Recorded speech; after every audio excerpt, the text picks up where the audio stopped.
안녕하세요. 아들 하나를 키우고 있는 30대 중반의 여성입니다. 진짜 옛날 어른들 말씀에 틀린 거 하나 없습니다.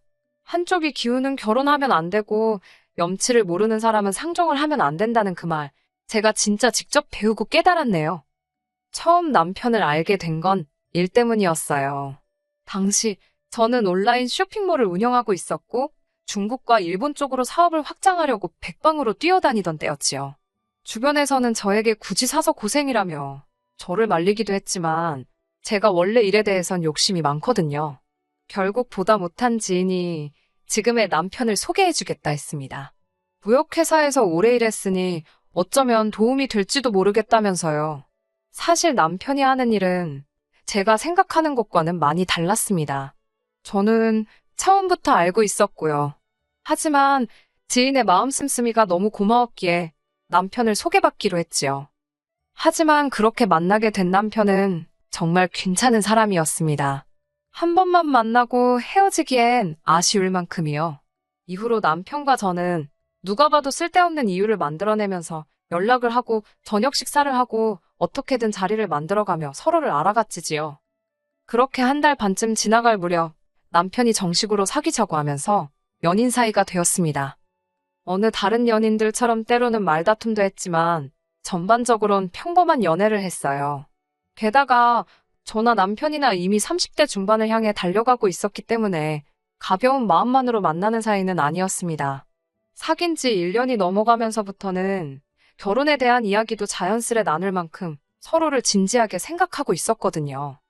하지만 그런 저희의 관계에 큰 고비가 찾아온 적이 있습니다. 그건 바로 저나 남편 때문이 아니라 아버님으로 인해 발생했지요. 사실 아버님이 잘못하신 것도 아닙니다만 아버님께서는 중저가 신발을 수출하시는 회사를 운영하고 계셨는데 그 회사가 부도가 났거든요. 사실 사귀고 얼마 되지 않아서부터 아버님의 사업 상황이 불안불안하다는 건 남편을 통해서 들어왔었기에 사업 실패 자체가 충격적으로 다가오진 않았습니다. 저를 더 충격받게 한 건 아버님께서 나름대로 사업으로 본 손해를 메꿔보시겠다며 경마를 하셨다는 거였지요. 솔직한 말로 점잖으신 줄 알았던 아버님께서 온갖 사고는 다 치고 다니시니 환장할 노릇이었네요. 그럼에도 불구하고 제가 남편과 결혼을 결심한 건 남편 자체가 좋은 사람이었기 때문입니다. 다정하고 자상한 성격에 저희 부모님께도 어찌나 살가운지. 저는 형제가 없는 외동이고 또 딸이라서 그런지 어머니랑 정말 가깝게 지내거든요. 그렇다 보니 아버지께서는 늘 당신에게도 친구 같은 아들 하나만 있으면 소원이 없겠다며 저와 어머니의 관계를 부러워하셨습니다. 그리고 그런 아버지께 남편은 처음부터 아버님 하면서 살갑고 넉살 좋게 행동했으니 저희 아버지께서 얼마나 남편을 예뻐하셨을지 상상이 되실까요? 그런 와중에 시댁이 망했다는 이야기를 들으시면 친정부모님께서 어떻게 나오실지.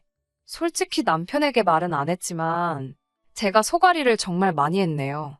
돈이 없어서 헤어진다는 건 생각만 해도 너무 슬프고 속상했지만 또 사람들 말이 그렇잖아요. 결혼은 현실이라고.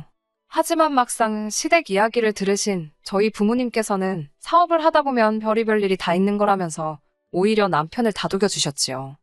그렇게 저희는 친정부모님의 지지와 응원으로 헤어지지 않고 결혼까지 할 수 있었습니다.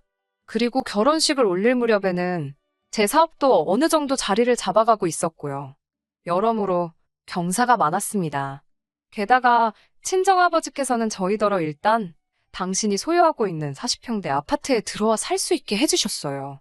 이후로 저는 제 사업을 확장해 나가는데 집중했고 남편 역시 비록 저만큼은 아니었지만 다니는 회사에서 승진도 하고 그렇게 저희는 비교적 안정적인 생활을 꾸려나가고 있었습니다. 그런 남편과 문제가 생기기 시작한 건 절 대하는 시부모님의 태도가 달라지면서부터입니다. 그전까지는 그래도 어머님이나 아버님께서 저를 좀 어려워하시고 어느 정도 선을 지켜주시던 분들이셨어요. 솔직히 말씀드릴게요. 제가 사업을 하다 보니까 어버이날이나 명절에도 여러 가지 이유로 자리를 비울 수 없을 때가 종종 생깁니다. 그럴 때는 명절 음식이라던가 제가 며느리로서 해야 할 몫을 못한다는 생각에 죄송스러워서 용돈을 넉넉히 드리곤 했지요. 뭐 돈으로 때웠다고 뭐라 하지는 마세요. 어머님도 제 덕분에 음식도 다 사서 하고 몸도 편하고 좋다 하셨으니까요. 추가로 가족들 왔다 간 이후로 뒷정리하느라 힘드실까봐 설거지랑 청소를 도와주실 이모님도 불러드리고 그랬습니다. 정말로 제 딴에는 최선을 다했어요. 그런데 아들을 출산한 이후부터는 왜인지 저에게 고맙다는 말 대신 바라시는 게 더 많아졌지요. 출산 후 아이를 봐주신다는 핑계로 시어머니께서는 연락도 없이 저희 집에 오기 시작하셨습니다. 당시 저희 집에는 아이를 봐주시는 이모님이 이미 계셨기 때문에 어머님은 오지 않으셔도 됐는데 말이지요. 항상 하시는 말씀이 눈에 넣어도 아프지 않은 당신 손잡으러 오시는 거라고 저더러 신경 쓸 거 없다고 하셨지만 시어머니가 오시는데 신경 안 쓸 며느리가 세상 천지 어디 있겠어요.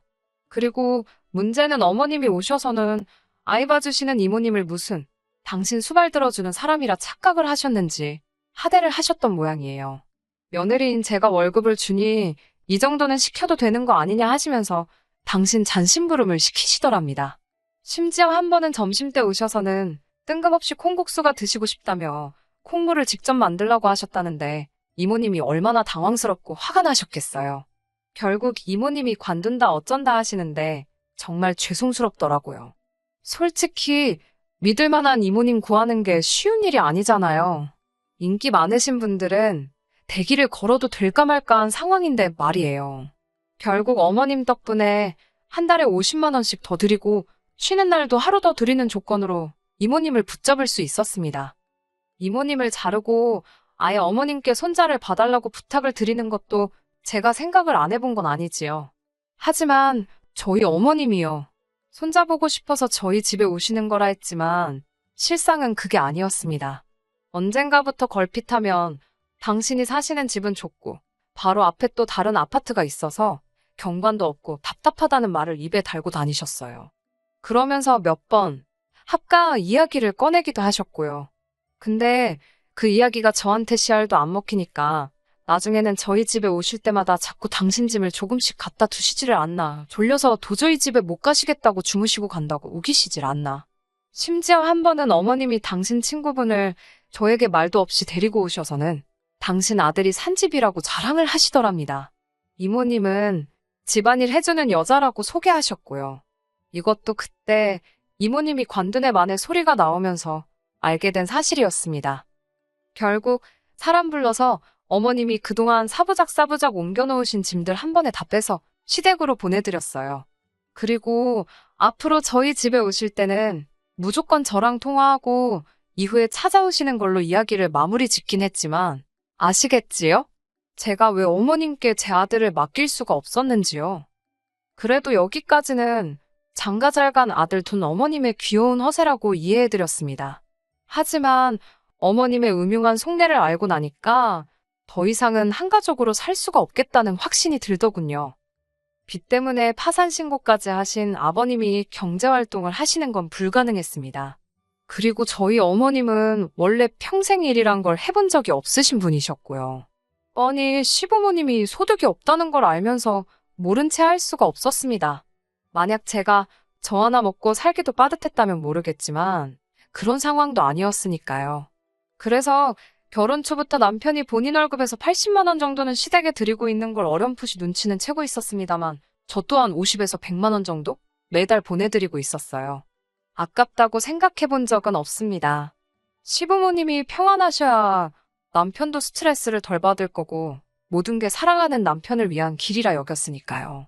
하지만 언젠가부터 어머님께선 이 모든 게 당연하다고 생각하셨던 모양입니다. 올해 초 친정아버지께서 가지고 계시던 재산의 일부를 정리하시고 훗날 저에게 증여를 해주시겠다며 경기도에 있는 작은 원룸 건물을 하나 사들이셨습니다. 맨 위층에는 방 2개짜리 가정집도 하나 있었는데 전 건물 소유자가 그곳에서 가족과 함께 살고 있었고요. 하지만 건물을 팔면서 당연히 그 가족들도 이사를 가게 되었고 아버지는 그 건물의 관리를 저희 시부모님께 맡기면 어떨까라며 이야기를 꺼내셨습니다.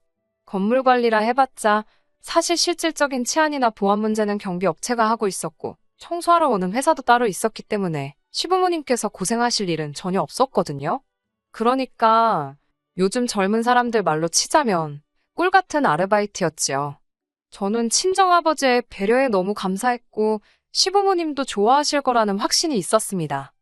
하지만 제 이야기를 들으신 어머님 아버님께서 보여주신 반응은 제 예상과는 너무나 달랐어요. 어머님께서는 질색을 하시며 당신이 서울을 떠나 어떻게 사냐고 하셨습니다. 아버님께서도 지금 당신더러 사돈 내 건물 경비나 하라는 거냐며 몹시 기분 상해 하시더라고요. 아니, 솔직히 경비가 나쁜 직업인가요? 아무 일도 안 하고 계시는 아버님께서 경비가 어쩌고저쩌고 불평을 늘어놓으시는 모습을 보고 있자니 며느리로서 이런 말 뭐하지만 지금 찬밥 더운 밥 가리실 땐가 싶었습니다. 언제까지 사장님 소리에 취해서 사실 건가? 아버님이 안쓰럽고 동시에 갑갑했고요. 그런 와중에 아버님께선 계속해서 당신 알기를 뭐로 아는 거냐며 화를 주체를 못하고 계셨고 그런 아버님께 다시 한번 정중히 설명을 드렸습니다. 하루에 한두 번 건물 안팎으로 어디 부서지거나 망가진 게 있는지만 봐주시면 된다고요. 건물 앞에 서 계시라는 것도 아니라고 정말 쉬운 일이라고 해도 그렇게 쉬우면 니나 하라는 소리나 들었네요. 하지만 무엇보다도 도가 지나친 어머님의 욕심이 저로 하여금 이혼을 결심하게 만들었습니다. 건물 관리인도 싫다, 서울 떠나기도 싫다, 늙은 시부모한테 꽁으로 돈 주는 것 같아서 아까워서 그러냐 별의별 불평과 시비를 다 감내했습니다만 마지막에 어머님이 하신 한마디는 참을 수가 없었거든요. 어머님께선 그날도 건물 관리일로 저에게 듣기 싫은 소리를 늘어놓으시다가 급기야 어차피 너네 부모 다 죽으면 그 재산 다 우리 거 아니냐입니다. 그러면서 그러니까 저희 부모님더러 늙은 당신들 부려먹을 궁리하지 마시고 그 돈 미리 좀 나눠 쓰자 그러라더군요. 어처구니가 없는 정도가 아니라 속에서 화가 솟구쳤어요. 어머님께선 제 굳어버린 표정을 보셨는지 웃자고 하는 소리라고 수습을 하시려 들긴 했지만 이미 쏟아진 물바가지를 주워 담을 수 있나요? 제가 어머님께 그게 왜 우리 재산이냐고 따졌습니다. 주셔도 저희 부모님이 저한테 주시는 거잖아요. 그리고 아무리 농담이라도 저희 부모님이 돌아가시네 어쩌네 그런 말씀은 하지 마시라고 했습니다. 저는 그 재산 안 받아도 좋으니까 친정 부모님이 오래오래 건강하게 사셨으면 좋겠다고요. 그러자 어머님께서는 저더러 그게 네 재산만 되냐고 나중에 당신 아들 재산도 되고 당신 손주 재산도 될 거라며 저더러 자꾸 이상한 소리를 한답니다. 그러면서 가족 간에 네 거 내 거 나눠 버릇하는 거 아주 안 좋은 습관이라며 저더러 고치라고 하시대요. 어처구니가 없다는 말이 이럴 때 쓰는 거 맞지요? 그날 밤 남편에게 낮에 어머님과 나눴던 대화를 전했습니다.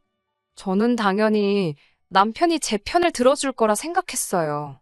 일단 상식적으로 어머님 말씀은 말이 안 되었고 둘째로 평소에도 논리적이고 옳고 그름을 잘 따지는 남편의 성격을 잘 알고 있었으니까요.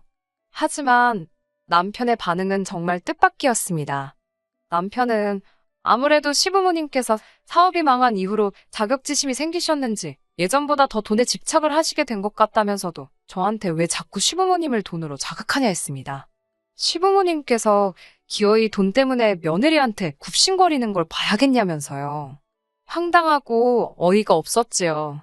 그게 도대체 무슨 소리냐니까. 어차피 자식으로서 드려야 되는 돈이면 기왕 드리는 거 기분 좋게 드리면 얼마나 좋냐입니다. 꼭 그렇게 건물에 와서 관리를 하셔라 어째라 저째라 조건을 달아야겠냐고요. 보아하니 이미 남편도 어머님께 들은 이야기가 있었고 나름대로 생각을 정리했던 모양이더군요. 처음엔 황당해서 말도 제대로 안 나왔습니다. 하지만 생각할수록 남편 말도 괘씸하더라고요. 제가 남편에게 내가 시부모님 용돈 드리는 게 왜 당연한 거냐고 물었습니다. 당신은 우리 부모님 용돈 드리냐니까 남편이 한다는 소리가 장인 장모님은 돈이 많지 않냐입니다. 돈 없는 부모한테는 용돈 주는 게 당연하고 돈 많은 부모한테는 받아 쓰는 게 당연한 거냐고 물으니 남편이 순간 말을 못하더군요. 그리고 엄밀히 말하자면 그 돈 없는 부모가 당신 부모지 내 부모냐고 내가 그분들 용돈 드리는 게 왜 당연한 거냐고 물었어요. 그리고 친정 부모님께서 당신 챙겨주는 걸 그러면 당신은 그게 이때까지 당연하다고 생각한 거냐고도 따졌지요. 당신이 장인 장모한테 돈 맡겨놨냐고 아니면 시부모님이 며느리인 나한테 돈을 맡겨놓으셨냐고 진짜 웃긴다고 써붙였네요. 그러자 남편이 돈 가지고 이러면 진짜 유치한 거랍니다. 그러면서 돈만 많지 저더러 이제 보니 쫌생이라는 거예요. 그 소리를 들으니까 저도 진짜 속된 말로 눈이 돌아가더라고요. 이때까지 남들이 뭘 그렇게까지 하냐고 해도 사랑하는 남편이고 그의 가족이라 생각해서 내 딴에는 최선을 다했는데 호의를 베풀면 호군지 안다더니 나는 돈이라도 있는 쫌생이지 넌 돈도 없는 쫌생이지 않냐고 막말이 오가기 시작했습니다. 그러다 이혼하자는 소리가 나오니까 이혼하자입니다. 그러면서 제 아들을 인질로 삼더군요. 이혼하면 2번 다시 아들은 못 볼 줄 알라나요. 알겠다고 했습니다. 없는 살림에 1번 최선을 다해서 키워보라고 했지요. 솔직히 아들을 안 보고 산다는 건 상상도 할 수 없었지만 아들이 물건도 아니고 뭐 지가 안 보여준다고 그러면 제가 못 보나요? 그리고 아들은 지 능력에 무슨 재주로 데려가 키우겠어요? 안 되면 법적으로 싸우면 된다. 별의별 생각이 그 짧은 순간에도 머릿속에서 얼마나 빨리 전개가 되던지 스스로 놀랐네요. 이후로는 이혼하잔 소리까지 오간 마당에 무슨 얘기를 서로 못했겠어요.